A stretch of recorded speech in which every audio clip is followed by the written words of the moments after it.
Hi everyone, I'm Kavitha Baratakke. Today I'm going to talk about the 5 reasons why you should consider investing in multifamily in your portfolio. But the first reason is the economies of scale. The second reason I'll be talking about is creating truly passive income. The third one is that it's a very strong asset class, and we'll talk a little bit about why that is. The fourth one is forced appreciation, or this concept of forced appreciation, which a lot of single family investors are not familiar with. The fifth one, but not the probably the one of the more important ones, is that it allows for diversification of your retirement accounts. Now, hang in here to go through each of those in a little bit of detail.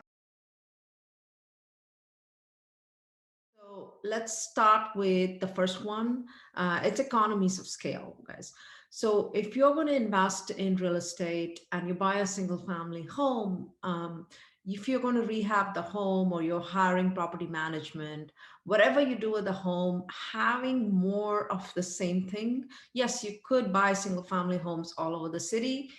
Yes, you could achieve some amount of diversification across different submarkets of the city, but having a lot of units in one place gives you economies of scale in terms of property management. So we typically pay about 3 to 4%, usually about 3% for property management for these larger properties. Whereas as a single family owner, you're probably paying closer to 8% on most of those property management units. So that's the first one.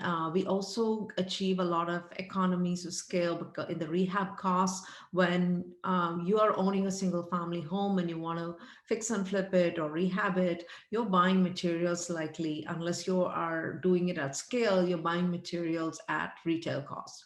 And we do get a lot of wholesale materials and we get them shipped in larger quantities. So obviously that is a difference. Our usual budget for rehab for a multifamily unit per unit might be 5 to 10,000 max on a nice rehab. Obviously, we know that we're not going to rehab a house for that kind of dollar amount. Now let's go to the second one. It's truly passive income. That's simple. Anyone who's owned a single family, I know I have, and I do, I continue to, it's not truly passive. You're involved at some level regardless, right? And there is very low cash flow on top of everything else. So it's not truly passive from your perspective, whereas when you're passive in a multifamily syndication, it is truly passive. All you do is get checks and get reports. So you're not really putting any time, effort, and this allows you to work on your job or do whatever you do best so we can do what we do best. That's two. The third one is it is a very strong asset class. Why is that? People always need a roof over their heads. It doesn't matter what the economy is doing. During COVID, we saw a lot of hotels go under. Obviously, people can stop traveling when they want to save money, but people can't stop living when, regardless of what the economy is doing. So in terms of economic stability over economic downturns, multifamily performs really well. So that's something we are looking for long term when we hold a property, right? So the third thing is forced appreciation. Now, what do I mean by forced appreciation?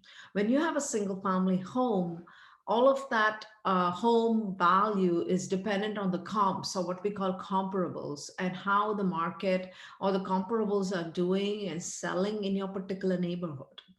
Multifamily and most commercial assets are different in that the value is based on the income that the property is making.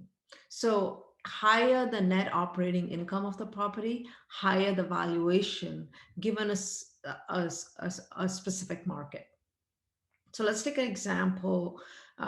If you are buying a property at 5 cap, it essentially means that you are producing $5 of income, not net operating income, for every $100 that you put into the property. So that $5 can be increased to, let's say, $7 if you operate the property better, whether it's increasing the income on the property or decreasing the expenses on the property.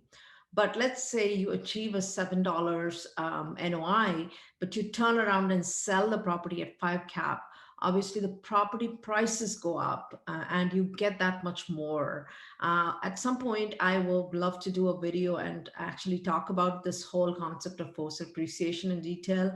Watch out for that. I really was a aha moment for me when I found out about forced appreciation and how the valuation of multifamily and other commercial properties can go up that much more when you increase the net operating income of the property, which you can never play with single family homes. So those are some of the reasons why you should invest in multifamily. The fifth reason also is that you can use your retirement account for investing into multifamily passively. So that allows you to really diversify and use your retirement for real estate investments besides stock market.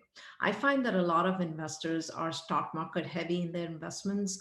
Most of the retirement accounts that you hold with your employers, they allow you to only really invest into the market. It might be mutual funds, ETFs, whatnot. But at the end of the day, it's all exposure to the stock market.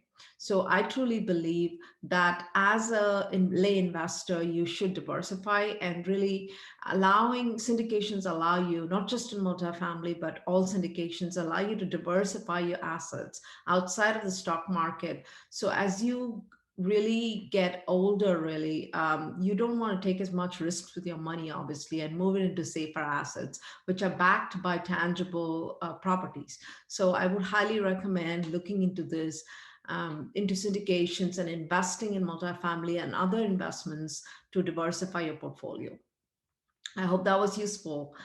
Please drop me a note, like this video, or send me a message telling me what you'd like to see. Thank you.